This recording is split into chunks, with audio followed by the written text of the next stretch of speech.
हम छोटे थे तो एक रिश्तेदार के यहाँ गए थे।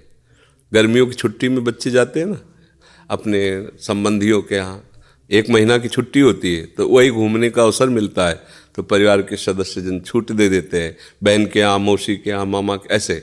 तो बहन के यहाँ गए थे, तो बहन की जो पति की बहन होती है उसे नंद कहते हैं, वो उनके यहाँ ले गई थी। तो उनके यहाँ हम गए हुए थे तो एक कमरे में देखा एक नौजवान व्यक्ति पड़ा हुआ था, वो शायद उनकी ननंद के पति थे।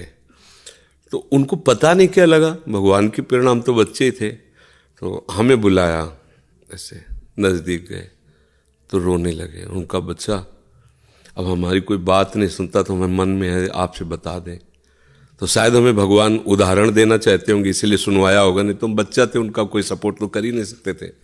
उनका बच्चा है, जो बिल्डिंग देख रहे हो ना, ये मेरी बनवाई हुई है, वो मेरी पत्नी है, और वो टाकीज के सामने मेरी चाय समोसा पान इसकी दुकान थी, और मैं सुबह से शाम तक मेहनत करता। तो यही पत्नी हमारे मोजे जूते उतार करके और हमें प्यार करती थी। हमारे शरीर में लकवा मार गया, अब मैं उठ नहीं सकते। बोले 2 रोटी से ज़्यादा भोजन नहीं देती, और कहती ज़्यादा देंगे तो बार बार शौच करोगे, हमें फेंकना पड़ेगा। बोले हमको मारती भी है, हमसे बात नहीं करती, चिल्लाते रहते हैं, हमारे सामने और दूसरे पुरुष को बुलाती, बात करती ऐसा। बोले किससे कहूँ, अगर कहूँ तो ये मारेगी आकर के, कहना नहीं। तो हम बच्चे थे पर वो बात हमारे दिमाग में, हम बार बार सोचा इस विषय कि मेरे से क्यों कहा, तो शायद मुझे शिक्षा भगवान दिलाना चाहते थे। एक उदाहरण हमारे दिमाग में, देखो ये वो बता रहा है कि जब मैं कमा के आता था तो मेरे जूते मुझे उतारती थी, मुझे प्रेम करती थी। आज वही पत्नी है, मेरा ही सब वैभव है, मुझे रोटी भर पेट नहीं, क्योंकि लकवा मार गया, शरीर बेकार हो गया, अब वो पड़ा ऐसे। अब उस व्यक्ति का कौन मित्र होगा, कोई प्यार से बात, तभी तो हम बच्चे थे, हमें बुलाया, कोई प्यार से बात नहीं कर सकता। वही व्यक्ति है जिसने अपने जीवन को सजाने की चेष्टा की, लेकिन एक मित्र है जिसको वो नहीं जानता था। इसीलिए अगर उस मित्र को जानता होता तो उसको रोना नहीं बनता, वो केवल उसी से बात करता और जीवन बदल जाता। वो कर तुम अकर तुम अन्यथा कर तुम, सच्ची मानो। हमें डॉक्टर ने कहा था आज के कम से कम 17 वर्ष पहले, दिल्ली के थे, सब जांच की, उनका बाबा तुम संत हो इसलिए तुमसे कोई छुपाव नहीं है, तुम्हारा कोई घर का नहीं कि जिससे मैं बता सकूं, तुम्ही से डायरेक्ट कह रहा हूं। 2-2.5 वर्ष, आखिरी 5 वर्ष, ये किडनी खत्म और आप मर जाओगे। तो इसलिए बता रहे हैं कि आप भजन कर लो बस 2-2.5 वर्ष। और तो हमने भी ठान लिया था कि हाँ ठीक है ऐसा है। आज 17 वर्ष तो हो ही गए, लगभग 17 वर्ष, बड़ा लंबा सफर है। अभी आपके सामने बैठे हैं, फेल भी है और पास भी है, नहीं पास है। देखो जो दिनचर्या हमें चाहिए वो हमारे शरीर कर रहा है, तो हम पास है।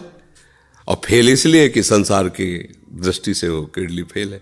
अगर भगवान का भरोसा ना होता तो सोचो आज हम कितने परेशान होते, शरीर को लेकर, पैसे को लेकर, कितना खर्चा, कैसी दवाइयाँ, कहाँ से डॉक्टर कहाँ लाते, क्या कुछ नहीं करना होता। वो अपने आप डॉक्टर रो करके कहते कि मेरी सेवा मत छीनना, बैठे हैं हजारों कोस दूर और रोज संपर्क, महाराज जी की क्या इस समय स्थिति है, अच्छा ये दवा दे देना, अच्छा आप ऐसा कर दे। तो हम देखते किसका दुलार है, जिनको 1000 रुपया दे के समय लिया जाता है वो फिर बात करते हैं, वो भी अपने ढंग से। आश्चर्य की बात, वो डॉक्टर, उसे दुनिया से क्या मतलब, रुपये से मतलब है। लेकिन श्री जी ये है प्रभु का प्रताप, हर व्यवस्था कैसी तुम्हें बताया। जब हम उनकी तरफ देखते हैं तो हजारों हाथों से दुलार करते नजर आ रहे हैं, हजारों हाथों से प्यार करते नजर आ रहे हैं। ये कैसे चलता है? अब हमें कुछ किसी से मांगना नहीं, किसी से कुछ कहला नहीं, अपने आप सब व्यवस्था होती। ये हमारी नहीं, भगवद आश्रय होने की बात है।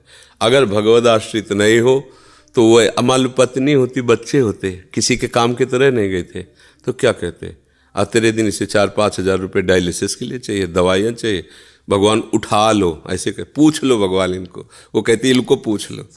संसार का खेल है ऐसा। तो ये हम कोई तुम्हें कहानी नहीं बता रहे, सच्ची बात कह रहे। अभी अंधकार है और भगवान का आश्रय ले लो, आनंदित रहोगे। आज आपको नहीं समझ में आएगा, किसान खेती बोता है तो तुरंत फसल नहीं काटने को मिलती, थोड़ा समय लगता है। ऐसे आप अपने जीवन को भगवान में समर्पित कर दो, नाम जप करो, रहो उसी संसार में, वैसे ही रहो। हम ये नहीं कहते बाबा जी बनो, गंदे आचरण मत करो, गंदा नशा मत करो, गंदा व्यवहार मत करो, भगवान इसी से प्रसन्न हो जाएंगे। आप ज़्यादा जब तप भले मत करो, पर गंदे आचरण मत करो, और भगवान का सहारा वो सब कुछ संभाल लेते हैं, बहुत समर्थ है।